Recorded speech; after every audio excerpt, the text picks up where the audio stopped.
নমস্কার। গত 15 তারিখ WBPSC মিসলেনিয়াসের 2023 সালের যে নোটিফিকেশান বেরিয়েছিল তার এক্সামটা সম্পন্ন হলো। তো যে কোনো এক্সাম যাওয়ার পরই যে বিষয়টা আমাদের মধ্যে খুব ঘোরাফেরা করে যে এক্সপেক্টেড কাট অফ কত যেতে পারে, তো তারপরে সেই হিসাবে আমরা আগামীর জন্য প্রস্তুতি নেব। তো অনেকেই আমায় বলেছে এই বিষয়টা মতামত দিতে।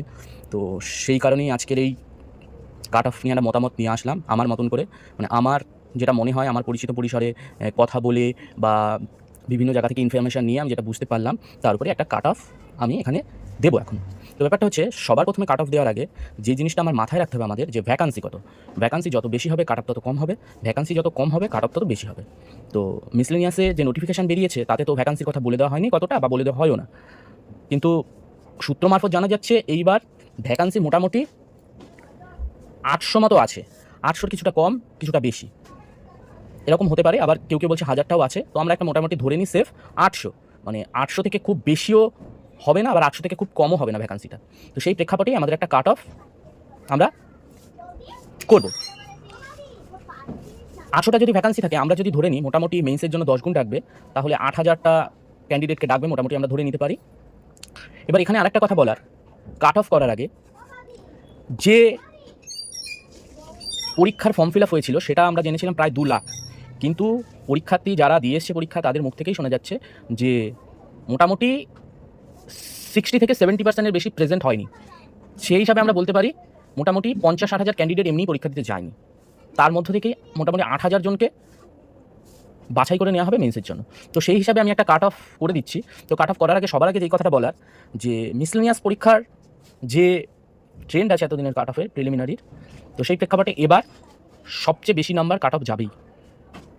তো মোটামুটি আমার হিসাবে ইউআর অর্থাৎ আনরিজার্ভ ক্যাটাগরির কাট অফ কত যেতে পারে 125 থেকে 130। এর একটু বেশি যেতে পারে, এর একটু কম যেতে পারে, 125 থেকে 130। এবার আসি ওবিসি এ এবং ওবিসি বি এর ক্ষেত্রে। ওবিসি এ এর কত যেতে পারে, ওবিসি এর কাট অফ 110 থেকে 115-র মধ্যে যেতে পারে। ওবিসি বির কাট অফ মোটামুটি ইউআর এর কাছাকাছি যাবে, তো সেই হিসাবে 120 থেকে 125 আমি ধরে নিলাম। এইবার চলে আসছি এসসির কাট অফ। এসসিরও কিন্তু এখন যথেষ্ট কম্পিটিশান হয়, তো মোটামুটি খুব বেশি দূরে যাবে না। মোটামুটি আপনারা ধরে রাখতে পারেন এসসির কাট অফ 110 থেকে 115-র মধ্যে, এর মধ্যে এসসির কাট অফ ঘোরাফেরা করবে। আর এসটির কাট অফ 80 থেকে 90-এর মধ্যে। এই হচ্ছে গিয়ে কাট অফ আমার হিসাবে। ইডাব্লিউএস এর কাট অফের কথা বলবো না, কারণ ইডাব্লিউএস এর কাট অফ মানে কীভাবে কারা কতটা কি সার্টিফিকেট বার করতে পেরেছে বা কী এসব নিয়ে অনেক ইয়ে আছে। তো আমি ইডাব্লিউএস এর কাট অফটা এখন আমি বলতে পারবো না, মানে না বলাটাই উচিত হবে।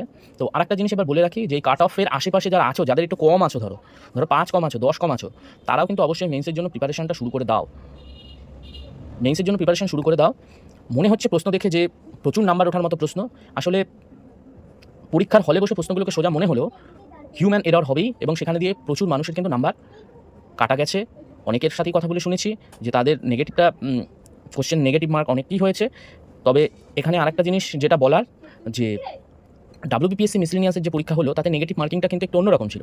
অন্যরকম ছিল মানে আমাদের সাধারণত আমরা 3টে ভুল গেলে 3টে যদি রং হয় তাহলে আমাদের একটা রাইট কোশ্চেন কাটা চলে যায়। ঠিক আছে, মানে এইভাবে বুঝিয়ে দিই আমি।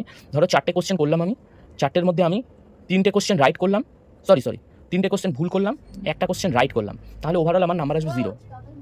ঠিক আছে, কিন্তু তোমার এই মিসলেনিয়াস যে হলো, ধরো সেখানে 5টা কোশ্চেন করলাম, 5টা কোশ্চেনের মধ্যে আমার 4টে কাটা হলো, একটা রাইট হলো, তাহলে আমার নাম্বার আসবে 0। ঠিক আছে, মানে এক একটা কোশ্চেন প্রতি নাম্বার ছিল 2, আর এক একটা নেগেটিভ মার্কিং প্রতি ছিল নাম্বার 0.5, মানে 4-এ 1 কাটা, 4টে ভুলে 1টা কাটা।